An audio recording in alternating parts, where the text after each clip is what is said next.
So today we're going to be talking about DC's story following Blackest Night. It's going to be Brightest Day. So I have the 3 volumes right here, but I'm just going to show them to you one at a time. I'm not going to flip through them because there's way too much.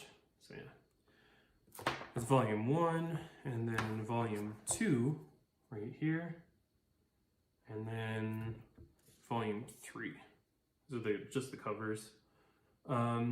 So this is a follow-up story to Blackest Night. For those of you that don't know, Blackest Night is basically a big bad villain by the name of Necron decides he's going to make the Black Lantern Corps using basically the carcass of the Anti-Monitor as his battery source.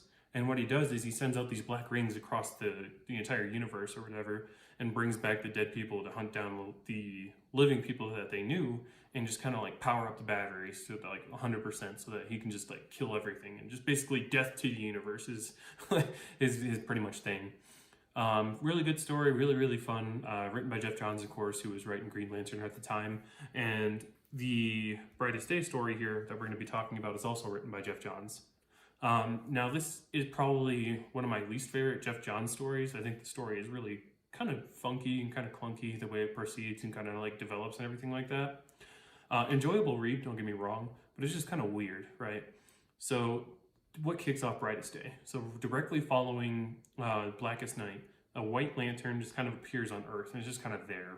And in the conclusion of Blackest Night, I think it was like 10 or so heroes and villains actually were brought back to life by the White Lantern.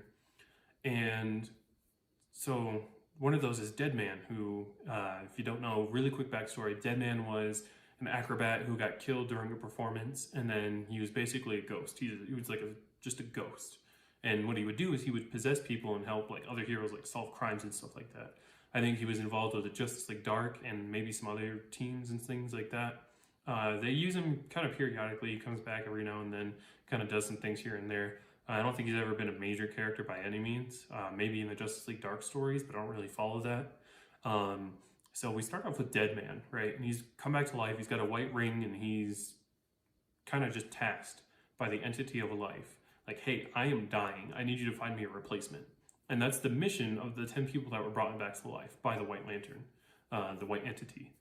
He doesn't have a name outside of the entity, so it's kind of like hard to, I'll just say that, I guess, but he doesn't really have a name. So what essentially happens is each one of these heroes goes through their own trials, and it's basically to prepare them to be like an element. Like I'll show you on the back of, I believe it's volume 3. Yeah, so this is one of the covers, I think, of like issue like 20 or 30 something. But essentially, they all go through hardships, and they all have a task to complete. And if they complete the task, then the new entity will be able to like become the new entity. Because life needs a new, like, not host, but like a power source, more or less.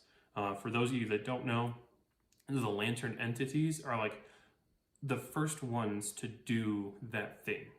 So to kind of elaborate on that more, the entity of the Green Lantern Corps, the green entity Ion, he's like a whale or something like that. He was the first creature, like the first sentient creature to do or like show a force of willpower, or like to like use the emotion of willpower, or something like that. So basically the life force is dying. It's too old or weak or whatever due to what happened during Blackest Night. So they have to have a new one, a new like power source for life, basically. Someone to kind of carry on that energy. So each of them, so you got Firestorm, who becomes, I think, the wind. Martian Manhunter becomes earth. Aquaman becomes water, obviously. Oh no, Firestorm becomes fire, duh. And then the Hawk duo become wind.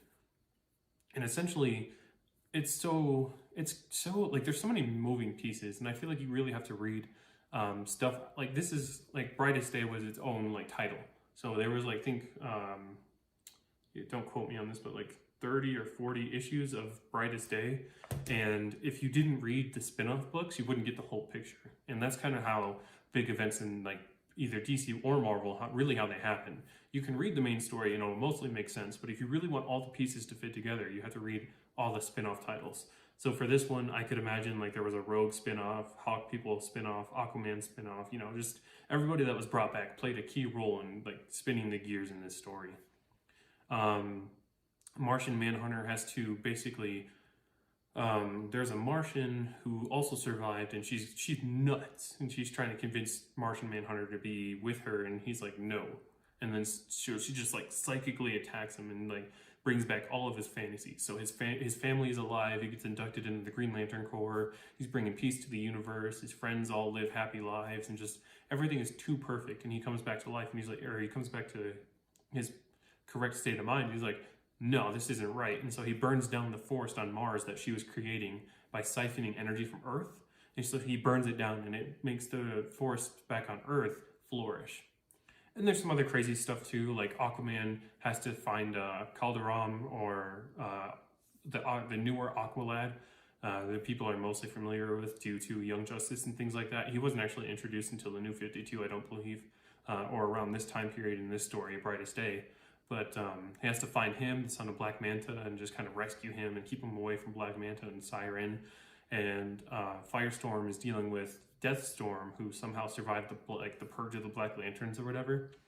So he's got to deal with that, and he risks going supernova and just blowing up the universe because of the way that the Firestorm works.